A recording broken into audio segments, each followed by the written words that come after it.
Então são coisas que ficam para mim marcantes, né? Um cara que pôde trabalhar em todos os teatros municipais. Dancei com a Orquestra Sinfônica, a Orquestra Sinfônica de Santo André, porque eu fui bailarino do Municipal de Santo André, né?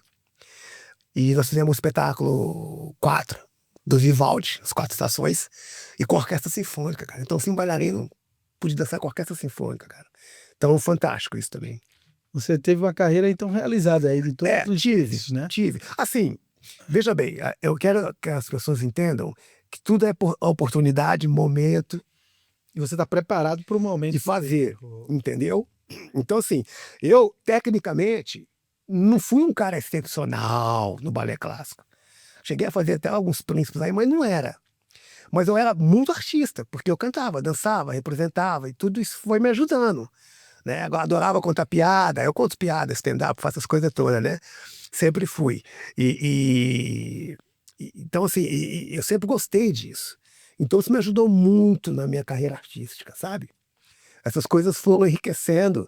Então, eu fiquei apto para trabalhar nas coisas tudo, sabe? Uma coisa que eu quero complementar, até aqui a minha formação aqui no podcast, né, que a minha formação é completamente quadrada, aqui a gente vai aprendendo, Certo. cada pessoa que vem aqui vai aprendendo mais o jeito de fazer isso aqui, como eu te falei, a gente montou isso aqui com muito carinho, né, e estamos aprendendo aqui a cada dia, é frequentar os clubes de comédia. Eu vou começar a frequentar os clubes de comédia, porque tem alguns apresentadores de podcast que foram raiz da comédia.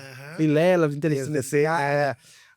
O pessoal daquele podcast Vênus, que eu gosto bastante, que é 2 meninas, tem a Cris lá, que também são de comédia. Então, acho que isso ajuda bastante. Então, que é meio quadrado como eu, ir para esse ambiente, eu acho que eu é bom também, é muito bom. Cara, você vê, eu quando eu tinha, acho que... Em São Paulo tem bastante, né?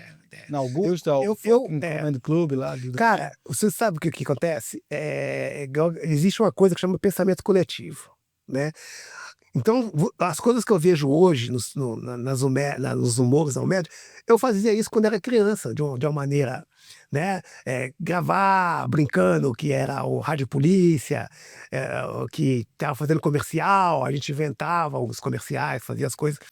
E eu passei a gostar de contar piada por causa do Costinha, cara. Eu ganhei, minha mãe ganhou um disco do Costinha, eu devia ter 11 para 12 anos. E ela caiu na besteira de falar comigo assim, ó, esse aqui é impróprio, não ouve não. A mesma coisa de falar pra uma criança, ouve. Cara, eu decorei o disco todinho. E aí o que acontecia? Os amigos do meu pai iam lá pra casa e eu gostava de ficar contando as piadas. Então, cara, eu fazia fácil. Você lembra algum aí do Costinha aí? Várias. Manda um aí pra gente. Cara. Cara, deixa eu pensar numa aqui que não... que hoje em dia, o Costinha hoje em dia, ele seria cancelado. Entendeu? O Costinha, ele seria que não. Vamos contar uma rapidinha que é legal. Diz que o português chegou para a portuguesa e falou assim: olha, Maria, sabes tu, nós vamos viajar, nós temos aqui esse gambá de estimação, mas não vamos deixar passar o gambá, como vamos fazer, né? Aí chegaram lá, né, na alfândega, faz o seguinte, Maria, abre a calcinha, esconde o gambá dentro da calça. Aí ela falou assim: mas, Manuel, e o cheiro? O gambá que se vire. Entendeu? Tem várias, cara. Então, assim, eu gostava, José Vasconcelos, cara. Eu gostava, daquele menino, o Ari Toledo. Eu decorava tudo, então eu ficava contando, cara, sabe? Fazendo stand-up. E o stand-up, ele é comédia de cotidiano. Então, se eu contar o meu cotidiano, já é uma comédia, as coisas que aconteceram, né, na minha vida. Mas eu gostava mais daquela coisa antiga, aquelas piadas Costinha, o José Vasconcelos, Agildo Ribeiro, né? Que o Agildo Ribeiro era do caralho. Agildo Ribeiro, eu tenho uma dele que ele conta que ele... que ele tinha um apartamento pequeno e foi um dia uma vendedora de enciclopédia lá. São piadas que hoje em dia talvez não... né? Mas esses caras foram fantásticos. Então eu gostava disso. E até hoje. Cara, eu conto piada.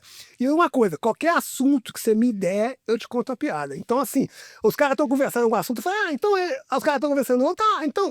E vou contando a piada e eu gosto, cara. Eu me divirto. Eu sou daqueles que contam a piada e ri. Sabe? Às vezes eu rio mais do que o cara. Contando piada que eu já contei 10, 20 vezes, cara. Às vezes eu tô no metrô assim, eu lembro da piada e começo a rir sozinho. Esse cara é maluco. Mas é bom, cara. Isso é vida, sabe? Essa coisa que eu acho que eu tenho legal é isso, sabe?